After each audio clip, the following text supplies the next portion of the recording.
Guys லைஃப்பில் நிறைய பேருக்கு நிறைய ஆசை இருக்கலாம். அது ஒரு சிலது நடந்திருக்கலாம், நடக்காமல் இருக்கலாம். பட் எதுக்குமே ட்ரை பண்ணாமல் அந்த ஆசையை நிறைவேறாது. ஸோ எனக்கு நிறைய ஆசை இருக்குது. ஸோ ஃபஸ்ட் டைம் இந்த ஜிப்லைன், ஸோ அதில்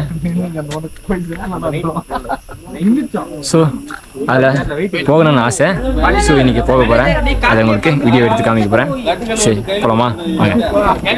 ஏலே புல்லேனோ சொல்லலாம் கைஸ். ஆட்பில்லாம் ரைஸ் ஆகுது கைஸ், பயமாக இருக்குது. ஸோ பார்க்கலாம். புது பொறப்பு இது பிடிச்சிருக்குது இந்த தருணம். கனவுல தேடி திரிஞ்சத கையால் தொடணும். எது நடந்ததோ கைஸ் அவ்வளோ பயம் இல்லை பையா. தேங்க்யூ பையா. வெற்றிகரமாக போயிட்டு வந்துட்டோம். ஆனால் என்ன ஒரு பயம்னா எனக்கு பாதியிலே நின்றுமோன்னு பயம். ஆக்சுவலி கிட்ட போயிட்டா நின்றுச்சு.